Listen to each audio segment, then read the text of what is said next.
What's going on, ladies and gentlemen? It's your boys over here at Three Man Weave. I'm your lovely co ZD and a building with CJ. We're coming at you guys live, man, on a Monday. It's May 25th.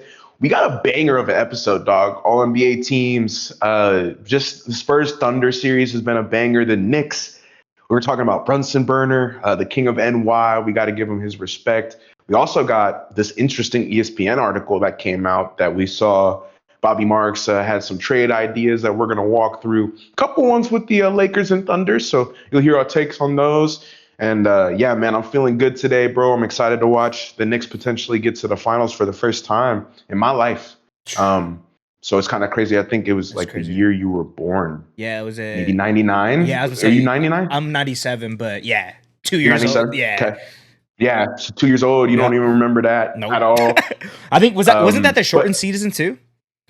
it was, but it was that lockout. But yeah, I mean, you still gotta appreciate what the Knicks have been able to build over the last 2 years, and CJ and I are gonna get to go through that. But hmm my guy, how are you feeling today, man? How are you doing, brother?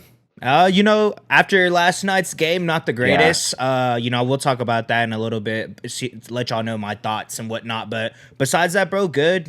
Work today was a little time and a half, and then I'm off these next 2 days, so have like a shorter week in bet. a sense. But just like you said, ready to watch the game tonight, and then obviously the game 5 for tomorrow night, man. That's gonna be a must win for both of us. You know what I mean, the Spurs and the Thunder.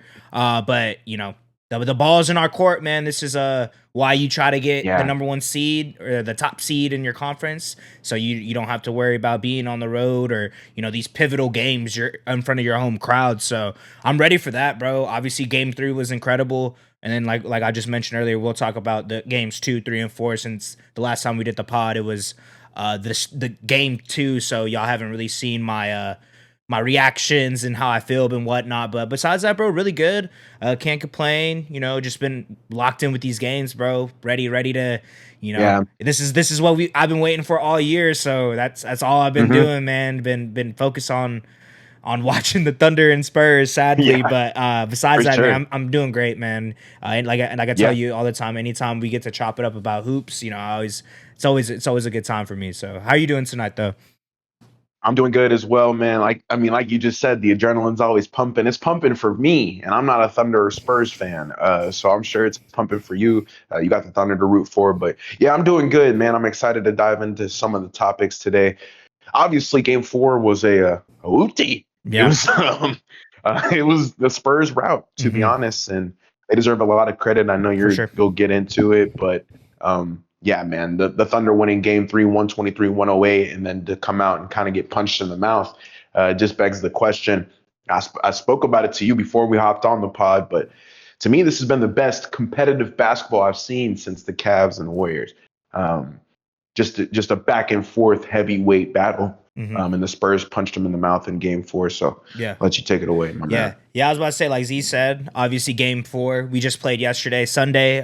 Today is Monday, of course. But Mm, yeah, Z said it perfectly, bro. Got punched in the mouth. We really couldn't get stuff going. I think Isaiah Hartenstein started the game off really well. I think he was like 4 for 4. He was the only one really able to get the offense going.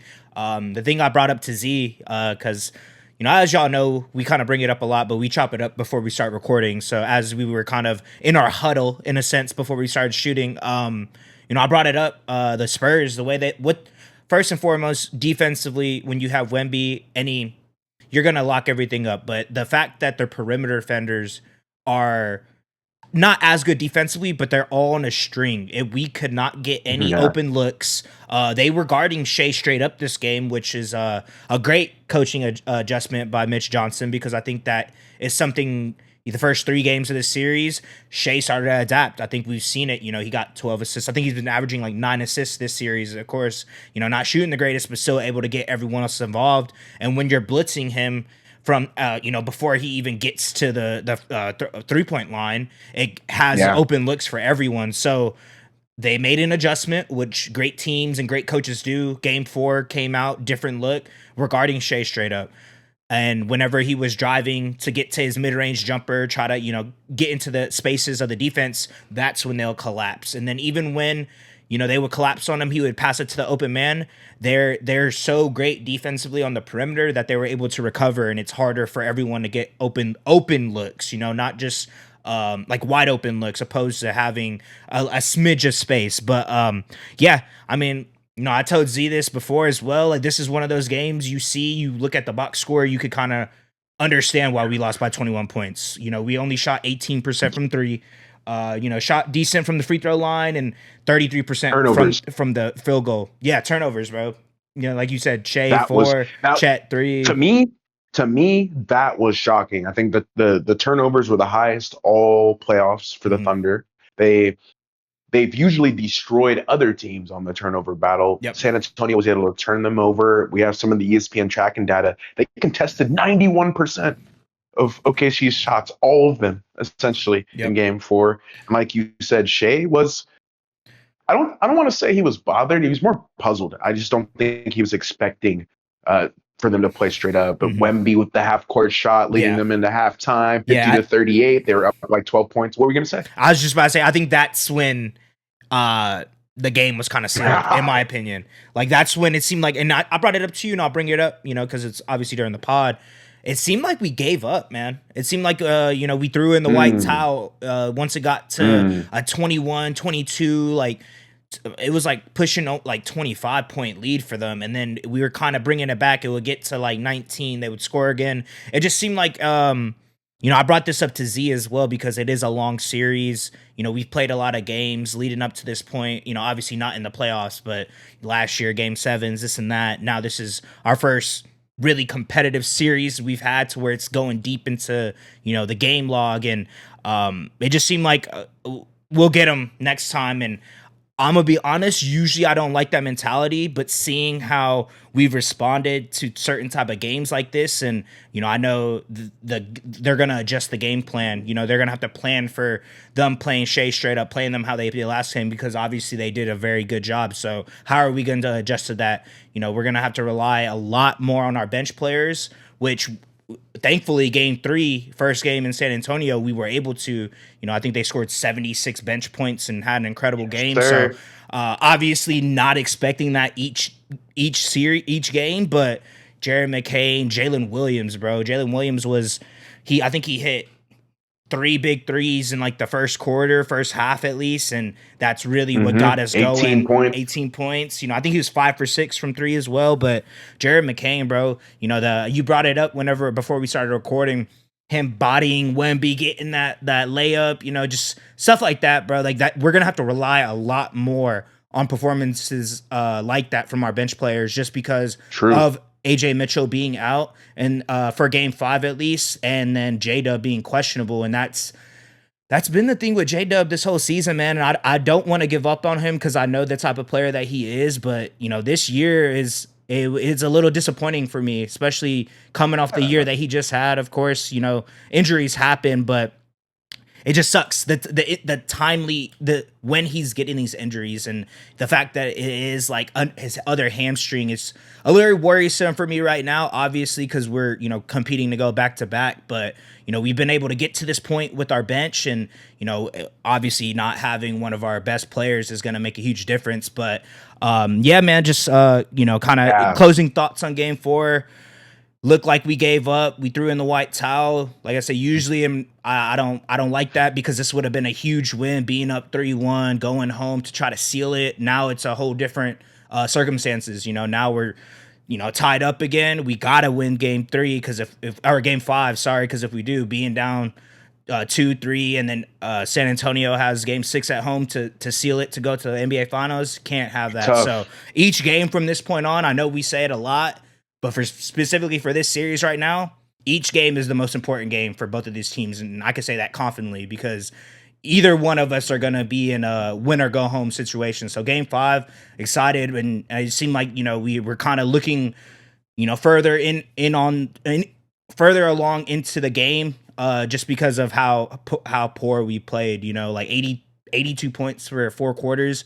We broke 19, 22 points. We're not going to be able to beat the Spurs if we play like this. So that being said, bro, game 4, tragic. Game 3, though, this is where I get to, have a little more a little A more little more swagger fun, to my talk, because that was an incredible game, bro. Like I mentioned, they're for still sure. doubling Shea, still blitzing him. He was able to adjust and then kick it open to the wide open man and hit. They're knocking down threes. Like we mentioned, Jerry McCain, Jalen Williams, even Caruso. Caruso was hitting down some good threes, playing defensively. Game 4 didn't do much, but like we mentioned, he is a playoff riser. He's proven that to us. So, you can have. Bro, I want to say something about Caruso. He's played Mitch Johnson out of leaving him open. Yep. Me and you spoke about it. We were like, that's not the guy. Like, he's a proven playoff riser. Hmm. He's more of somebody who goes, how dare you?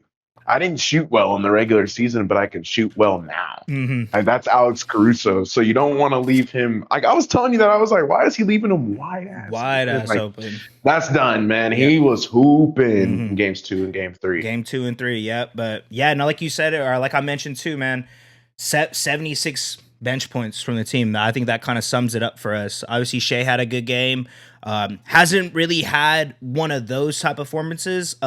Game 2, I would say Yeah. he did, and that was I talked to you about it, that we recorded that before we watched the game on Wednesday, and I said that, this is your moment. You know what I mean? This is to prove to us why you're the MVP, and he had one of those performances game 2, but game 3, more a facilitator, getting everyone else involved.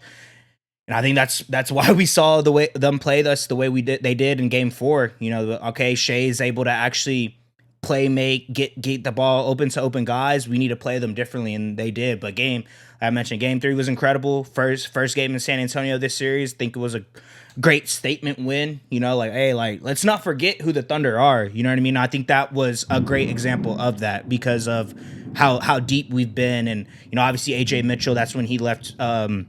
He left that game getting injured. I think Jalen Williams did too, right? They both left that game. Yeah. So we lost both of them that game, and obviously they haven't played since. Obviously only playing one game and then the game tomorrow. But yeah, incredible. I think I'm most impressed with, we were able to do the games 2 and 3. We were able to guard Wemby very well, coming off of that game 1 performance, that 41 point, 25 rebounds that he was able to get. We've been able to play him really well.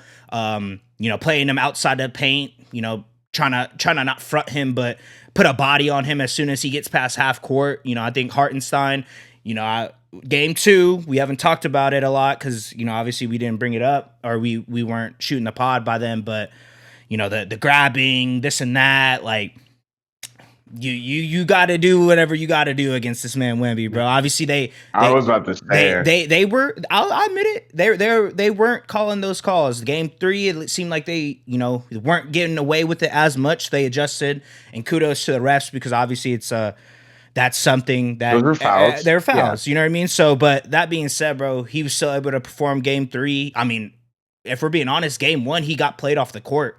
So since then, he's been able to adjust, and now he's looking like he's going to be able to contribute and get a lot of good minutes in this series, which we need at this point, because all of our AJ Mitchell, Jalen Williams is out at this point, so missing huge contributors to our team offensively, and him being on the court just helps us out, getting those screen passes to our shooters, screening them, getting a body on them so they could get some wide open looks, but.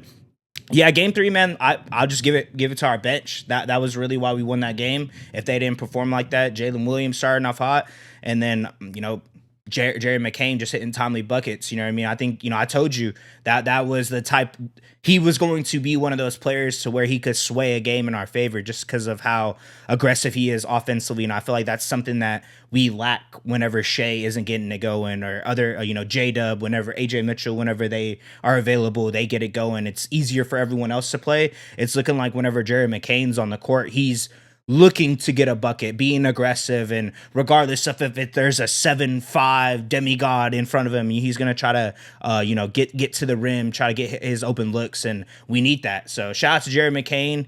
Game 3 had incredible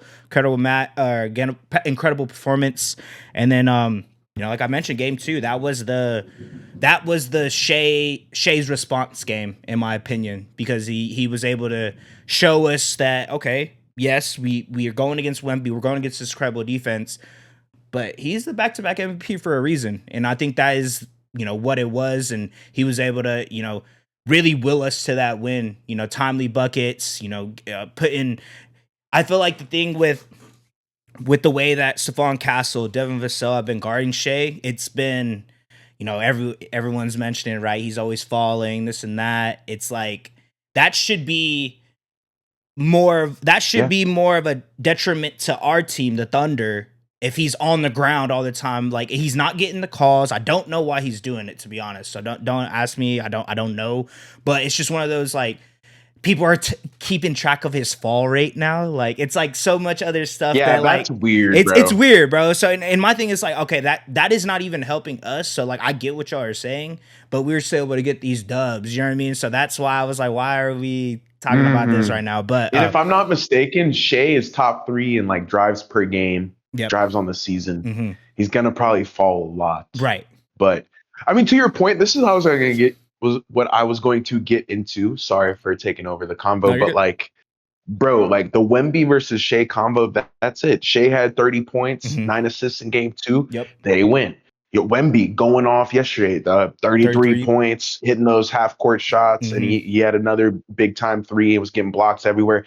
Again, the Spurs win. It's going to come down to the best player on both of these teams and how they perform. And at times, Wemby has come out unaggressive. We've seen, obviously, the Thunder have struggled to guard him, but we've seen them do an okay job for the time being, and then we see him take over, just like Shea. I'm sure Shea is going to have a better game 5, and to your point, it's needed without Jalen Williams and AJ Mitchell in the fold. Like, those two creators, it's impossible. And I want to give some credit to the Spurs. De'Aaron Fox, Dylan Harper, Castle. De'Aaron Fox had 12 points, 10 boards, 5 assists, and no turnovers in game 4. And he's been hurt pretty much the last week or so. We don't know if he's coming in. Dylan Harper is hurt, but defensively, he's given them a lot on that side of the ball. An athletic guard and somebody who can guard Shea straight up if needed whenever they switch onto him. Devin Vassell's also done a great job of doing that too.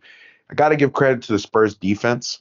Defensively, this is a team that's second to the Thunder, truly. And it looks like they could be one of the better defensive teams of the entire decade with Wembanyama in the paint. So, yeah, Stephon Castle, Dylan Harper, they deserve a lot of credit for the way that they've played Shea. But the formula for game 5 is you got to keep Wemby out of the paint somehow. It's easier said than done. Mark Daigneault will probably force Caruso on him to push him out and make sure Wemby's hovering around the 3-point line, because I've noticed something. When Wemby doesn't shoot threes, he takes like 2 or 3, that's when the Spurs win, because he spent all the time in the paint. He's feasting in there. He does those Moses Malone, miss twice, grab it twice, put it back in, those annoying tip-ins that are just, those are heartbreakers for the Thunder. Yeah. I know it is, because 100%. He's missed a shot and twice, 3 times, and he'll still get it and just make it. So he plays like that. He plays big. He plays like Shaq.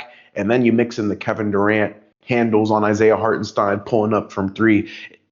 They said it on the Zach Lowe podcast. He was talking to Bill Simmons. Zach Lowe was like, well, if Shea doesn't get past Wembanyama, like, he could potentially be a fraud. Like, I don't want to call him a fraud, but he could potentially be. There's some questions. And Bill Simmons was like, yeah, I don't agree, because Wemby's that's different. Right. That's 7'5", 7'6". If he has guard skills playing like a 2K creative player and all his badges are on Hall of Fame and he cares about the game. Like Wemby's passion is awesome. We spoke about it in the All-Star game, but that's another thing that you just can't teach. And you add that to the already great physical qualities, it's just impossible to stop. So credit to the Spurs, their defense.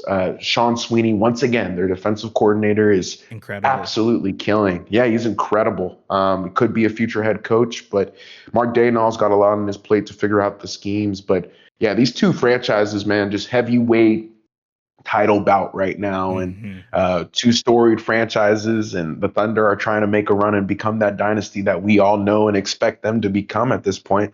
And the Spurs are trying to say no. So if you haven't watched 2, 3, 4, please watch game 5. It's been unbelievable. You heard CJ's takes throughout this series, but for me, I wouldn't be shocked to see these series go 7. And if it goes 7, the Thunder will win. Home game. They got, home court advantage. Obviously, it's a big deal, but I just believe the Spurs have never been in a game seven of this magnitude. So I have to see that first.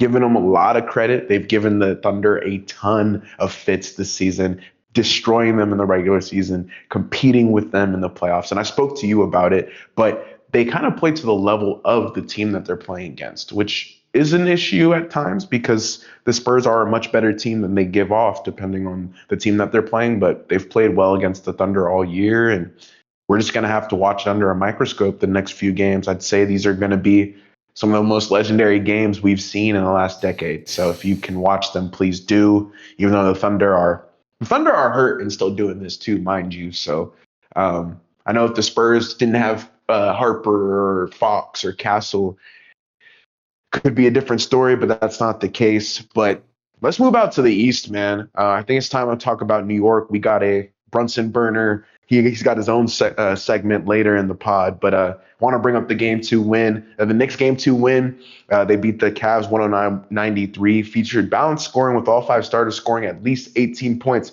highlighted by Josh Hart's playoff career high with 26 points in a decisive 18-0 third quarter run that turned a tie into a double-digit lead. Want to give a lot of credit to Josh Hart, bro. He's been, CJ, between me and you, dude, that's another cat that I want him on my squad. Lakers faithful, you guys remember him and Brandon Ingram and Lonzo. He's trying to figure it out, but goes to the Pelicans and goes to the Knicks and has found a home there. And it was awesome to see him hit threes, hit big shots, score, really help them out in that third quarter run. For me, I was shocked to see they weren't really guarding him still after he got hot. And I have Kenny Atkinson said something that was, I don't know if you saw this, but it was absolutely hysterical. It was hilarious. He said, we're actually winning the series 2-1 analytically. And I'm like, see that. Dog, Josh Hart is giving you 26 points in game 2. You know what I'm saying? Yeah. Like, this is we don't play for participation trophies. We play for Larry O'Brien trophies. That's all I'm going to say. Cleveland's strategy of leaving Hart open backfired as he went 5 of 8 from 3 after missing his first 3 attempts and posted a career high 31.9% usage rate, which another tidbit on this, the Knicks play with all 5 guys. OG can get 30% usage rate. McCall Bridges can get 30% usage rate. Karl-Anthony Towns can get 30% usage rate. Brunson gets 30% usage rate regardless. They have all of these different gadget guys. They can all do different stuff, and that's super useful. And Mike Brown's done an amazing job. Me and you, we were kind of skeptical of that hire, truth be told. It ruined the continuity. But he's come in here and done a hell of a job using all 5 guys whenever they're playing. So props to them. Jalen Brunson was facing traps, but took only 9 shots in game 2, but recorded a playoff best 14 assists by repeatedly finding his teammates, which again alludes to that usage rate. He's still going to be in pick and roll situations, and the Cavs can't guard those. Evan Mobley and Jared Allen they just get destroyed in the drop. Jalen Brunson's the best point guard against drop coverage, which it just behooves me why the Cavaliers are still playing drop coverage against him. Whether or not he's scoring or assisting, he just looks awesome. So I'm excited to talk about him a little later. But the Cavaliers' offensive struggles were stark. They shot 9 of 35, 26% from deep, and just 6 of 19 on wide open threes. And overall, their offense has been dramatically less efficient in the postseason, especially in their losses. They're scoring 102.7 points per 100 possession in those losses. In wins, it's 120.7. New York's defense also limited Cleveland's interior scoring, holding the Cavs to 52% shooting in the paint across the first 2 games and forcing Evan Mobley to take only 10 of his 24 shots inside. And that's another thing that we've spoken about. Mobley needs to be more aggressive. This is why he's getting paid $200 million. And we spoke about it with a bunch of different players around the league last podcast that I don't think has dropped yet, but it'll be out soon. We spoke about the superstars, right? But Evan Mobley, if he want to take that next step into being a superstar, he has to be contributing more. Again, only taking 10 of your 24 shots inside is not going to cut it for somebody like Evan Mobley. He's not a Kevin Durant player archetype like CJ and I have hoped and dreamed. It's just not going to be the case. So he needs to stay in the paint instead of taking so many jump shots. In game 3, the Knicks extended their winning streak to 10 postseason games. That's another caveat. The Knicks have been the best team in the playoffs, including with the Thunder and Spurs in this series. They have been the best team in the playoffs, mind you. So don't forget that. They extended their postseason winning streak to 10 games and took a 3-0 series lead with a 121-108 victory in which they never trailed. They led wire to wire. Jalen Brunson led the Knicks in double figures with 30 points. He's had 30 points in 4 of his last 10 games, by the way.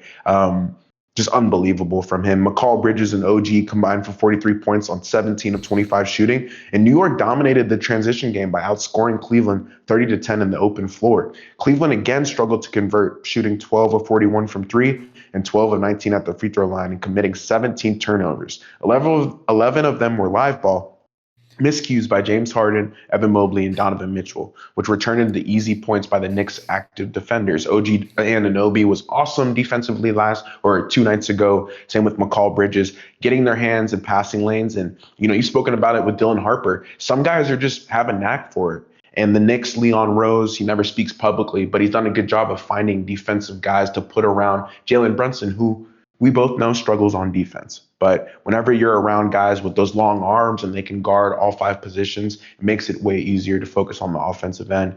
To avoid a sweep, the Cavs must reduce turnovers, attack the paint through Mobley and Jared Allen, which we spoke about a minute ago, and finally hit open threes, while the Knicks can clinch their first NBA Finals trip since 1999 by sustaining their pace ball movement and smothering paint defense.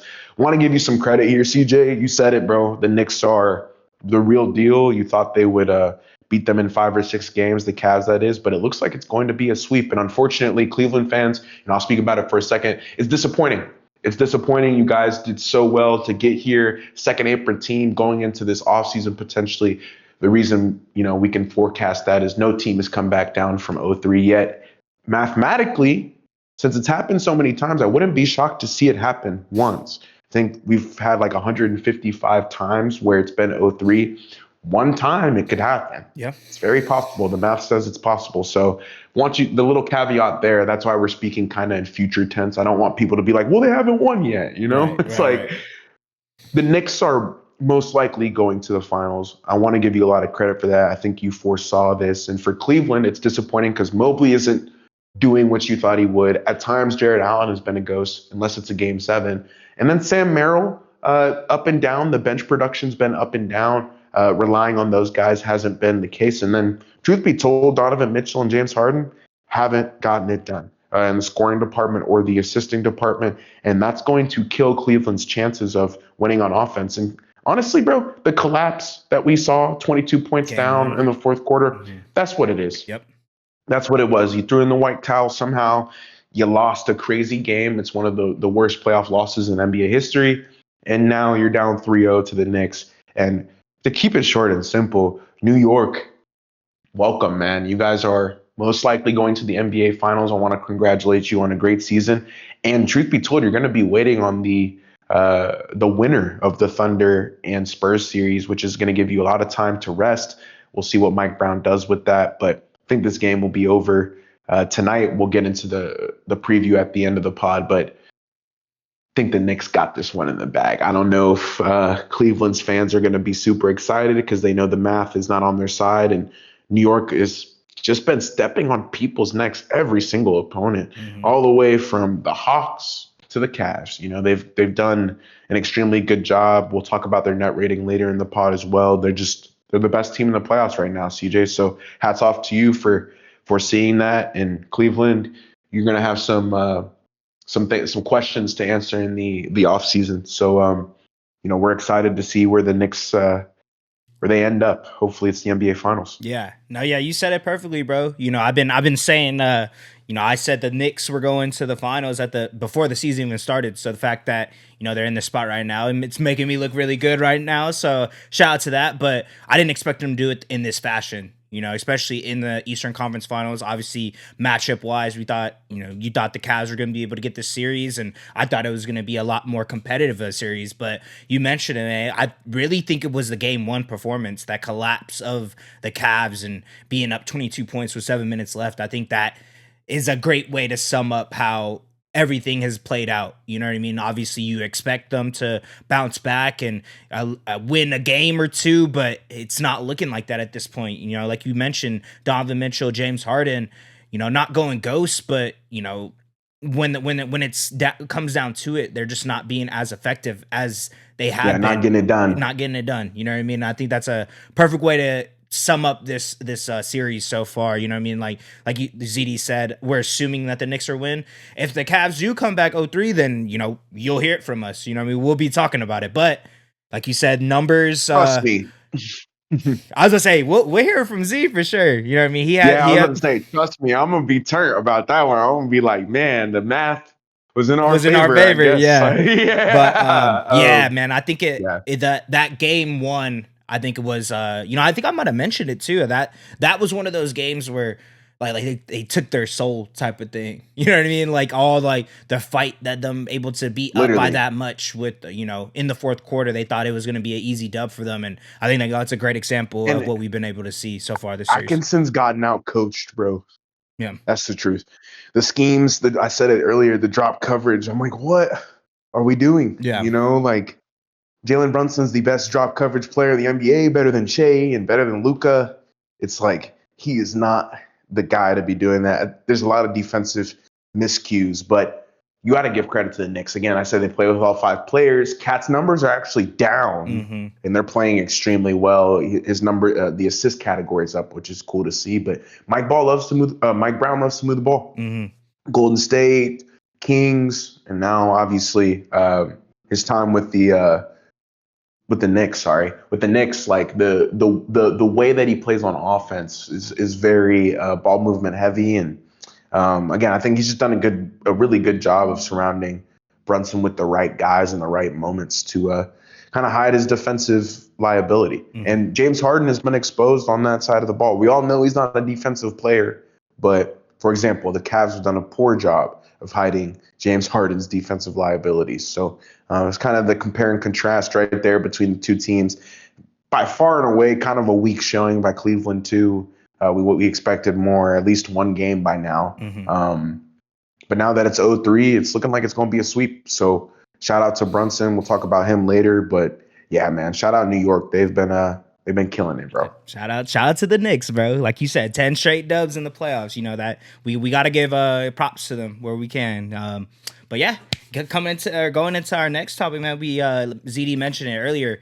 We have some ESPN trade ideas that we were able to see in a little article. So ESPN just threw 6 mega trade ideas into the 2026 offseason mix. And we will look at 3 major ones today. The first trade ESPN proposed is, this is for you, Z. Daniel Gafford to the Lakers. The Lakers Mavs swap would ship Jared Vanderbilt, rookie Dalton Connect, and the number 25 pick to Dallas for Daniel Gafford, giving LA a rim-running center while Dallas nets youth and financial breathing room. Also, Connect would be given the opportunity to actually play with a younger roster, and Gafford would be paired with Doncic once again.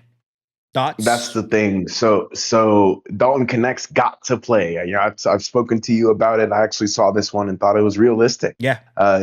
I wouldn't mind having Daniel Gafford, a solid center, somebody who's not going to give us 30 or anything, but give us 10 points off the bench and sometimes give us that 16, 18-point game with 8 boards. I wouldn't mind it. It's more about Dalton Connect, though. I'm sure, hearing my gripes about it throughout the season, JJ hasn't played him. He can be put into a spot where he can contribute. Obviously, last year he was contributing at times, and then this year got more DMPs than games played. So he's in the G League a lot more. Might as well have been a rookie again.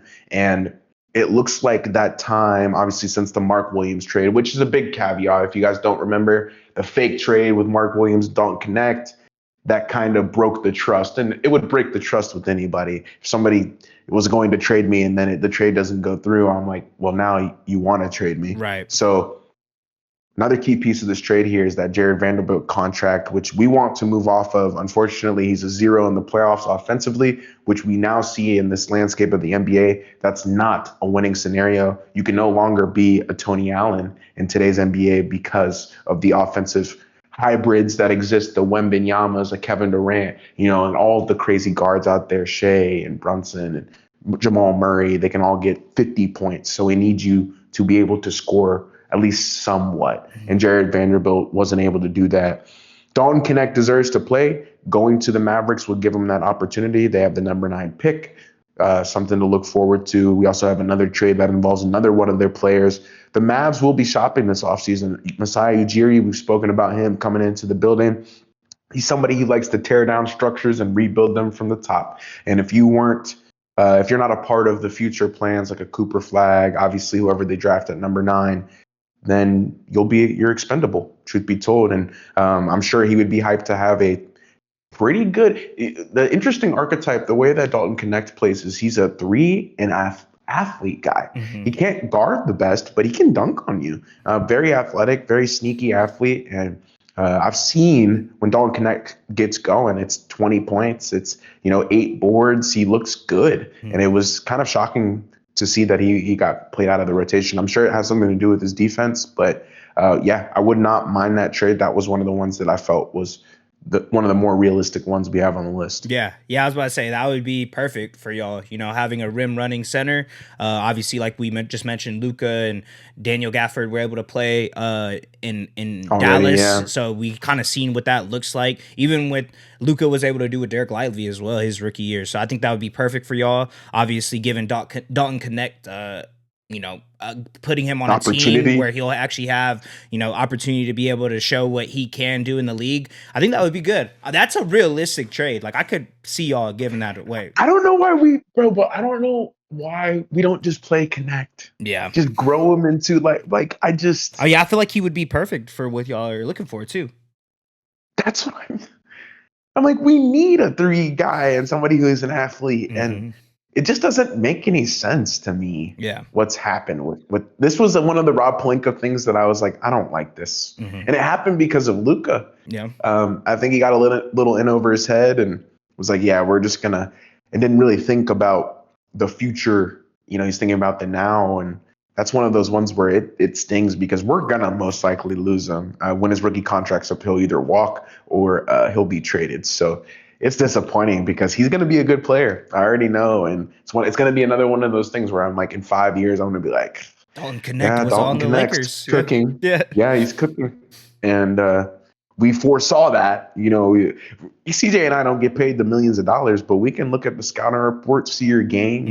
Rico Hines always says this, but he's always like, always be at peace with your game. Dalton Connect looks at peace with his game. Mm-hmm. He's one of the best scorers in the country in his college days, and comes into the NBA, gets some run, and then just goes ghost. So yeah, one of the more interesting trades we got right now. Yeah. Heading into the next trade, it involves someone that's on the Thunder. So, want to see what you think about this one, Z. And obviously, I'll give my little 2 cents as I talk about it. But trade number 2 is All NBA wing Jalen Williams to Brooklyn. A far more shocking one has small market OKC sending Williams to the Nets for Michael Porter Jr. and 3 first rounders to preempt a looming payroll crunch, a move that would hand Brooklyn this franchise star it desperately needs and help OKC clear their balance sheet. Yeah, I told you this, bro. Obviously, injuries, J-Dub, this and that. This one is one of those where, of course, like, these are the trade talks as of right now, just because we haven't been able to see J-Dub on the court a lot this season. But that being said, bro, I think whenever he is on the court, we see why he is so valuable to this franchise and what he was able to provide for us last year in the finals, So for me personally, I don't think we should do this. I think getting the first round draft picks, of course, that's the Thunder thing. I don't think we'll really break up this core anytime soon, at least until I agree. Until the contracts get further deeper into the years. But I think this is more so a recency thing. Obviously, what MPJ was able to do in Brooklyn was incredible, being the number 1 scoring option, averaging 25 points, obviously not winning a lot of games, but taking that role of being the main contributor on the offensive end. He's able to do it. So that would be incredible 3-point shooting wise for us. And if it was as simple as just player for player, maybe, but I think it's more so just Jalen Williams defensively is so impactful that I think his mishaps or whenever he's not on or off the court, I think it just him just being on the in the building, you know what I mean, adds so much for our team and what we've been able to build. So I don't foresee us trading Jalen Williams anytime soon. So those are my thoughts. What do you think? Yeah, Yeah, it's more of on Brooklyn. I believe Brooklyn would be looking to get Jalen Williams more than the Thunder would be looking to trade him. Yeah. And yeah, I like it from the first rounder standpoint. I don't necessarily believe if they got Jalen Williams, they're like a title contender. So the Nets would still have some work to do around that as well. And maybe they end up not even making, a deep playoff run. You get a good pick out of it. But outside of that, I'm with you. He's too valuable on the defensive end. And as a guard at that, it's one thing when you got a center, Wembanyama, Chet, but somebody at the guard position who can defend when healthy, can give you 20 on the other side of the on offense. It's way too valuable in today's NBA. And you have to think about that when we're doing trades now. It's not 2008 where we can just plug and play a player and just watch, slow basketball. It's got to be a right, a schematic fit. The player has to be able to, and that's why players like Alex Caruso or Josh Hart, that we brought up, like they're puzzle piece guys, which means they can fit anywhere. Yep. LeBron is a rare puzzle piece guy who's an all-star, right? He can fit on any team. And sort of you want to find guys like that, and they're hard to find in the NBA. Jalen Williams is one of them. I feel like if you put him on most any team, he'd be able to fit. So trading away that for, again, MPJ, who can contribute on a bad team, but we've yet to see him do that in the playoffs, and we've yet to see him do that for a good team. So I wouldn't make that trade just based off the track record. Jalen Williams has also scored 40 points in an NBA Finals scenario. It's very hard for me to walk away from that. Yep. Yes, sir. And lastly, we have the Detroit Pistons. Detroit's first proposal would send Isaiah Stewart, Karis LeVert, and Ron Holland and the number 21 pick to Dallas for 34-year-old Kyrie Irving, who has been sidelined since March 2025, but still is a dynamic scorer. This gives Detroit Cade Cunningham a proven co-star while letting the Mavs pivot toward youth, like we mentioned a little bit earlier in the first trade. Dallas would get a couple salary fillers, and more importantly, they'd let go of the burden of paying Kyrie for his services. Unfortunately, without Doncic in the picture for the Mavs, it's hard to see where Kyrie really fits into their timeline, especially after coming back from a torn ACL and holding the number 9 pick in this year's NBA draft. Regardless, these insights from ESPN and Bobby Marks pose an interesting question. Are we in for a trade frenzy this offseason, Z? Oh, maybe. Well, Kyrie. There's more. There's some smoke. Where there's smoke, there's fire. I believe there's smoke there. Once again, I brought up Masai Ujiri. He would not shy away from that whatsoever. The number 9 pick is most likely going to be a guard. And if they're smart, they can move up a couple spots using that pick and a player like somebody like Lively or Gafford. So it's useful for the Mavs to entertain that option. I like it, honestly. If Kyrie went to the Pistons and that's their second scorer, we know Kyrie can go in a playoff scenario. Seeing him after an ACL injury is the talking point on that. But for what it's worth, this one was a realistic one, and just for where both of these teams are. The Pistons, they were off the cusp of they were just right on the edge of going to the Eastern Conference Finals, which, in my opinion, they had championship sites. So adding somebody like Kyrie Irving, who can be that supplemental scorer for your team, that would bring a lot of value. And then the Mavericks, getting a couple salary fillers they can make. Again, trades off of that trade, trading the number 9 pick to try to move up, get somebody like Darius Acuff, who is a Kyrie Irving type player, just 12 years younger. And yeah, I could totally see Masai Ujiri doing that. So we might be in for a trade frenzy this offseason. And given the landscape of the NBA, it needs to happen. I saw we got a comment on YouTube. We talked about the Magic on one of our shorts, and the guy was like, we need to trade Suggs and Wagner. I was like, man, maybe you do. Yeah. Unfortunately, because in today's NBA, we can't have these massive contracts that aren't bringing value in a scenario where we need it. And for the Mavs case, Kyrie's contract doesn't fit the value or the timeline anymore. 2 years ago, it did. 3 years ago, especially. And then last year, it started to fizzle out. And then this year, it's been, okay, we're going in a different direction. Nico Harrison isn't there. Jason Kidd's not there. And usually when those things happen, players, those dominoes fall. So they have young guys, Max Christie, Najee Marshall's come in and done a good job. But the Mavs have to rebuild now. and Detroit is looking to get to a championship. So I like this trade. It's sort of a win now move for Detroit. Irving would be, I think he would re-sign with Detroit if he did this. So they might be able to get him on a cheaper deal, which would be nice. It's not a bad play for Detroit. Yeah, no, I like it a lot. I think we've seen obviously what Cade has been able to do in a playoff scenario this year and a little bit last season when he took the Knicks to 6 games, but seeing what he was able to do without another ball handler, someone else to at least control the ball whenever he isn't able to get it going, or if they're just face guarding him the whole time. It'll give them another second option to be able, second consistent, reliable option to be able to pair next to him, and I think that would be perfect for them. You know what I mean? Obviously, getting rid of Isaiah Stewart, obviously that adds the takes away a little bit of the grit, but I think we saw what B-ball Paul Reed was able to do in the playoffs, so he's going to get a lot more opportunity. I think that's a realistic trade as well. So shout out to you, Z, for putting this in there, because it open up our mind to potentially what we could be seeing in this trade season that we got coming up in this off season. There you go. Yeah, but all NBA teams were announced, man. We got to get into it for the people. We haven't spoken about many of the teamly awards. Obviously, the defensive player of the year dropped, and I think we did the individual awards, but not the teams. Wemby was on the defensive player of the year, or he's first team all defensive team, and then Chet was first team all defensive team. OG, it was interesting not to see him there. In my opinion, should have made it, but yeah, we had the all NBA team. You guys kind of know the first team: Shai Gilgeous-Alexander, Jokic, Wemby, Luka, and Cade. They headlined the first team. They are the top 5 MVP vote getters as well, so that makes sense. Gilgeous-Alexander and Jokic were unanimous picks. Wemby missed perfection by 1 vote, and Doncic and Cunningham had to get the special waivers with the when they missed 64. They missed the 65 game limit with 64 games. The CBA decided to vote them in anyways, which is an interesting thing because that's never happened yet in NBA history. So that's good to know that there's some leeway to that. But the voting numbers look like this. They nearly mirrored kind of what we just said. SGA and Jokic notched 500 points, which is unanimous. Wembanyama garnered 498. Doncic with 482 and Cunningham with 414.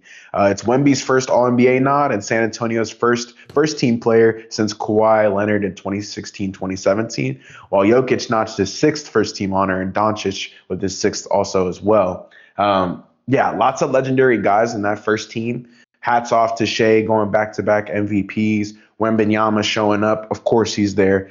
Deserves first team as well. One of the best defensive players of the decade, probably of all time. And also his offensive game has really matured in Wemby, that is. Luka, I said my piece about him last podcast, but did a brilliant job this season. I mean, you got to give credit where credit is due. The 60-point performance in Miami sticks out to me on a back-to-back. Just unreal. So seeing him compete was awesome. And then Cade, man, getting the nod. Leading Detroit to a 60-win season. Unfortunately, they flamed out in the playoffs, and we've spoken about that. But this is a regular season superlative type thing. So it doesn't really matter what you do in the playoffs. This is just based on your 82-game season. And all of those guys were absolutely brilliant. You don't have any gripes with first team, right? I would say. Nah. Yeah. I think it was pretty good, honestly. I want to say that was mine. I think I might have had Jalen Brown in first, but I'm not mad at Cade, honestly. And he made second team. He made second team. Yeah. So I guess that was the only one that wasn't on it. Like, I didn't have a perfect first team list, but I'm not mad at Cade, honestly. Number one seed in the East. It's interesting. We put those guys in even with the injuries, and I didn't know that they were going to get put in, and the NBA, of course, put them in. Right. It's like, who else is going to be there besides Cade or Luka? So to your point, Jalen Brown was the first guy off the first team ballot. So he's the first one on the second team. Jalen Brunson was the second one off the first team ballot. So he was the second one on second team, and so on and so forth. So we got Jalen Brown, Brunson, Kevin Durant, Donovan Mitchell, and Kawhi for second team. And the third team introduced 5 newcomers: CJ, Maxey, Jamal Murray, Jalen Johnson, Jalen Duren, and Chet Holmgren, who, people might want to talk some mess about him in the playoffs right now, but regular season, he was absolutely brilliant, bro, and he deserves it. What were you going to say? I was going to say, I mean, I said that I don't even think he was the Right, we you know what I didn't mean? have him there. I didn't have him on my list, and I'm a Thunder fan. So if that, the NBA was able to vote on it, and I mean, of course, I'm not mad at it, but I think it goes to show he did have an incredible year, and he was able to improve, and obviously being one of the best defensive players. If Wemby was in the league, he would be the best, but obviously he is. So second best, I would say, and just what he was able to provide for us. I think he stepped up in his role this season and just being incredible at his position. So I'm not mad at it, but I will say I did not have him on my list. So Okay, yeah, no, and that's okay, man. Chet, to me, had a great season, and I didn't have him on my list either, but he clearly contributed to that Thunder dominance, and especially defensively, like you brought up. So shout out to Holmgren. Cunningham's leap from last year's third team to the jump to the top squad, Holmgren's All-NBA debut selection, and Wemby's first team All-NBA appearance proves how quickly the league's youth is ascending. We know one name is missing, Anthony Edwards. He didn't get enough games. Would have made an All-NBA team this year, but unfortunately didn't play the game. So it's sad to see him not there. Detroit's Duren Cunningham duo also became the Pistons' first All-NBA tandem since Chauncey Billups and Ben Wallace in 2005 and 2006. Missing entirely, though, CJ, were LeBron, Curry, and Giannis, which they were all deemed ineligible under the 65-game ruling. This ended Giannis's 8-year streak, and it marked just the second time in LeBron's NBA career in 23 seasons that he did not earn an All-NBA selection. Kevin Durant was also the first player in NBA history he got, this is his 12th All-NBA selection. He's the first player in NBA history to have 5 different All-NBA selections with all different teams. Mm-hmm. Kind of interesting there. KD, the journeyman on that one. Jalen Brown added his second All-NBA selection, and then Kawhi added his 6th. So All-NBA this year was filled with a lot of youth guys and a mix of some of the older dudes. But between you and I, CJ, nothing was too out of whack. We did our teams a little bit early, so we kind of already went through it for you guys specifically. There's episodes out. We might be able to put in the related. But yeah, All-NBA teams were right on par for me. Seeing Gilgeous-Alexander and Jokic get the unanimous votes is cool. Obviously, those guys are, the best players in the world alongside Wemby, who most likely would be unanimous next year. But third team, man, Tyrese Maxey, his first All-NBA selection. Got to give credit where credit is due. We've spoken about him a lot this year, to be honest.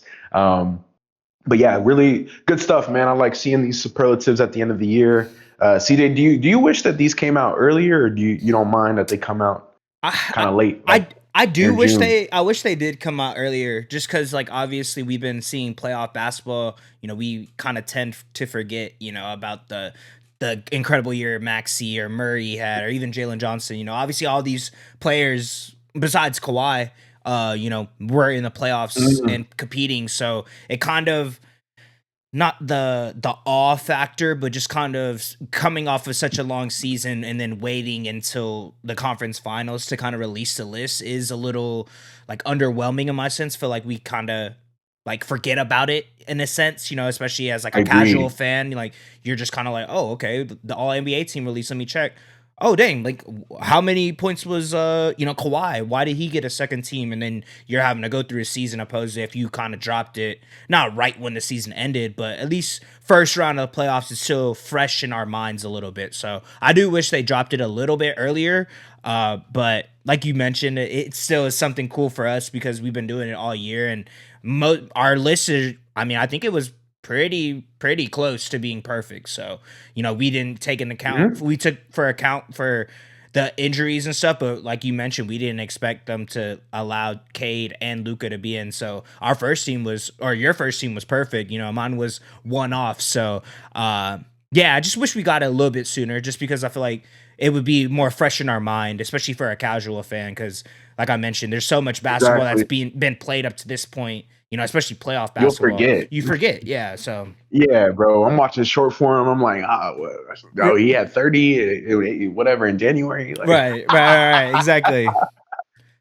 But yeah, those are the All NBA teams, man. We'll see how it goes next year. We always do our All NBA teams way too early, and then we do them in kind of at the end of the year, and then they come out. So it's cool. We get it twice, but I'm not really shocked. Nobody really shocked me. But a lot of guys had great seasons this year, and specifically like Jalen Johnson, Mm-hmm. Maxey, Mm-hmm. Chet, even Jalen Duren, who didn't play well in the playoffs. He had a great regular season. So yeah, I liked it. I liked it. This was a good year for the All NBA selections. Yeah, like you said, it was a good mix of veteran players and then young guys being able to get their first nods, and even Jamal Murray getting a nod. It was his first time, so shout out to Yeah, that. yeah, yeah, So yeah. yeah, heading into our last storyline of the week, boys. We talked about him earlier. We'll probably be talking about him for until the end of the season, the way that their team has been performing. But we gotta talk about the King of New York, the Brunson burner, Jalen Brunson, man. Jalen Brunson deserves all the praise. The Knicks are the hottest team in the NBA playoffs at the moment, and they lead the Cavs 3-0 in the Eastern Conference Finals. If the Knicks return to the finals, it'd be their first finals appearance since 99, 27 years ago. And Jalen Brunson Mm. has been at the forefront of that success. Brunson averaged 26 points per game and 6.8 assists per game this season. And in the playoffs, the scoring numbers have been even better, as Brunson is averaging 27 points per game on 48% shooting. Over the last 10 games, Jalen Brunson has also scored 30 points 4 times, most recently scoring 30 and 38 points versus the Cavs in 2 wins for New York. The thing about Brunson that people may forget about is that this is the same guy who played behind Luka Doncic as a second-round pick.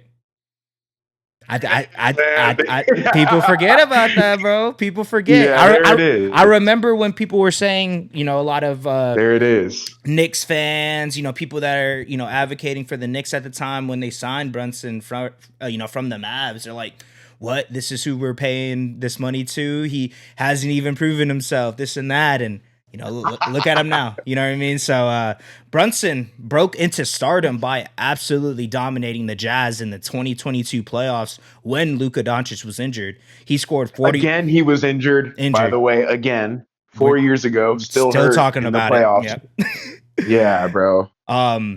He Sorry. no, Brunson let the entire NBA know he could carry a team by himself if given the chance. Fast forward to today, and Brunson is leading the Knicks to the best record and net rating in the playoffs with a plus 18.5 net rating and an 11-2 record.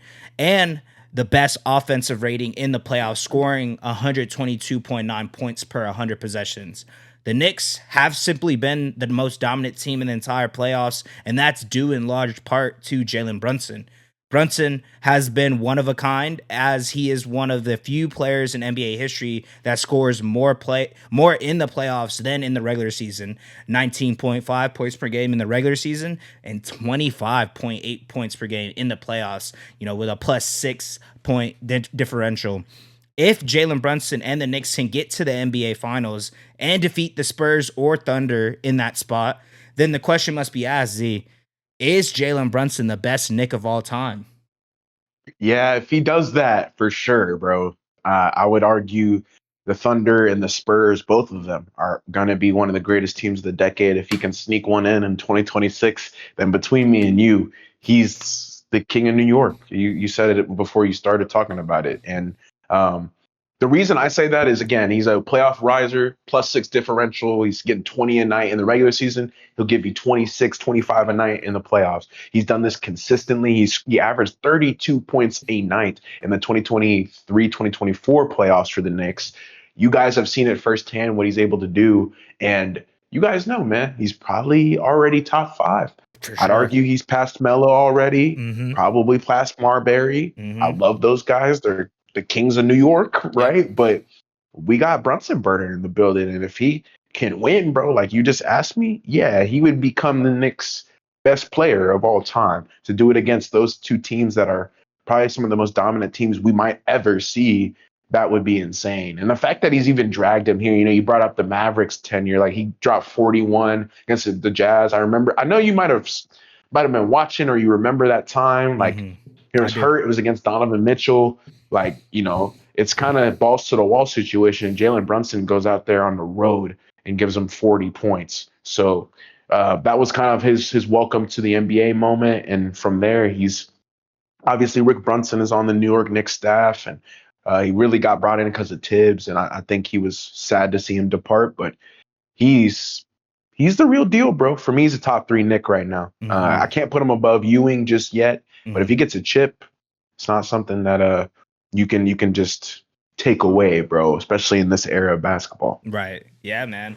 And so far, even without a finals appearance, he is a top 5 player to ever wear the Knicks jersey. Jalen Brunson at 6'2", winning an NBA championship. Sounds crazy until you watch him play. And oh yeah, he even took a pay cut to try to get to this point, Z. Let's not forget about that. Yeah, So yeah, uh that's true. but Got to give him credit, bro. Like to me, like that's a again a lefty. He's one of my like I love left-handed players. I'm a lefty. Studying Jalen Brunson, his footwork, he probably has second to Shea, the best footwork in the NBA. Getting an opportunity to watch him would be great. He's actually one of the players I have on my like in person list. I would mhm. love to see him play in person and just watch him because the way he operates, the pick and roll. I said it to you multiple times on this pod. The best player against drop coverage, and Mhm. he's always been that way. You know, he's able to get downhill. For me, it's been the assist, and you brought that up a little earlier. But 6.8 in that category, and it continues to go up with the scoring staying the same. Yeah, like he deserves 50 million. You Mhm. know, and like you said at the end, he doesn't get that. You know, he was willing to take a pay cut to have McCall and Josh Hart there, and Karl Anthony Towns getting 200 M's, and Mhm. um, yeah, he's been like a model hooper, bro. There's not many players better than Jalen Brunson, Mhm. like for real. No, yeah, yeah, man. I feel like we both been really high on Brunson, and I'll bring it up. There was I told you before we started recording. There, it was I don't know if it was earlier this season or if it was one of our older episodes, but we've been on the Brunson burner train for a little while now. Surprised since really he went to the Knicks and seeing what he's been able to do for them. I think it was something about him being one of I think it was the clutch player of the year. So it might have been that Yeah, year yeah. because Last year, it was last year, yeah. So we were talking about him then, obviously as we usually do for yeah, these isn't that awards. short And someone responded and said, "Man, Jalen Brunson being a small guard would never lead the Knicks to a championship, this and that." I mean, I don't know what that guy's up to now, but I wonder what he's thinking about what the Knicks have been able to do with and Jalen Brunson's been able to do for the Knicks. Yeah, So shout out to Jalen Brunson, man. I'm high on y'all. I said that y'all would make it to the finals before the season started. So like I mentioned earlier, that's one of my best takes I've had on this podcast, and I'll take for it. But sure. yeah, I've seen what they've been able to do, what they've been able to build around Brunson, like you mentioned, and having a versatile wings to be able to defend anybody, and bringing in Cat, obviously Josh Hart as well. They built a really good roster, man. So I saw it before, it really came to fruition, even through the roller coaster of a season that they've had. They've been able to stick it out, and like you mentioned, being one of the hottest teams in the playoffs. The best in the playoffs, if we're being honest. So shout out to the Knicks, shout out to Brunson, man. Can't have enough praise for y'all, and hopefully we'll be able to see them in that in a couple weeks. So For sure. And Mike Breen on the call, bang in the bang. NBA Finals. He was going to do it anyways. But for people who don't know, he's the MSG home announcer. People who got league pass, you hear him all the time. So shout out Mike Breen and Knicks, and of course the Brunson burner, the new king of New York. But let's Hmm. get into the preview and let's get the people on up out of here. No teams, or there are no hurt players for these teams tonight. Knicks and Cavs. The Cavs are at home.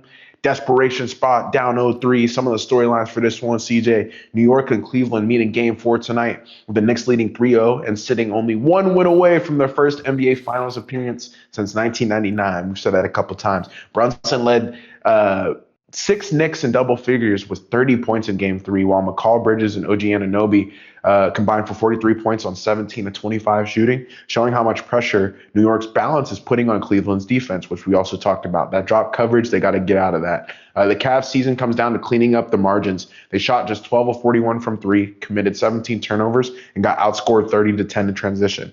So if they can't protect the ball and slow down the Knicks' pace, New York has a real chance to end this series tonight and go to the finals. CJ, I got the Knicks in this game, man. It makes me sad to say the game 1 collapse. Like, just to make it quick for the people, you guys know, man, unfortunately, no team has come back from 0-3 in NBA history. So I got to go with the Knicks. Even on the road, they've showed more resilience. We just got done talking about Brunson. We've spoken highly of them. You have all year. And in the playoffs, they've been the best team in the playoffs.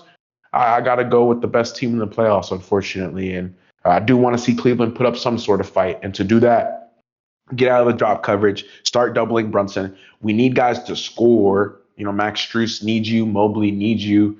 James Harden needs you tonight. Seriously. So, yeah, that's what Cleveland's got to do to win, but I just don't think it happens. I'm going with the Knicks. Yeah, man, going with the Knicks too, bro. I think they get this sweep. Like I mentioned earlier, wasn't expecting it to go like this. Thought it was going to be a lot more competitive series, but that game one collapse, like we mentioned earlier, and we'll probably bring it up a lot for the Cavs. Honestly, it's just unacceptable performance. But I think it was a, writing on the wall situation for the Cleveland faithful and the Cavaliers, just kind of seeing how that happened. I think the Knicks get this one, man. I think they go to the finals, like we mentioned, for the first time in 27 years, and maybe they could get to that mountaintop one more time. Yeah, for sure, man. And we'll have to see. But CJ, was that it for you, my man? This was a banger. Game 5 tomorrow, man.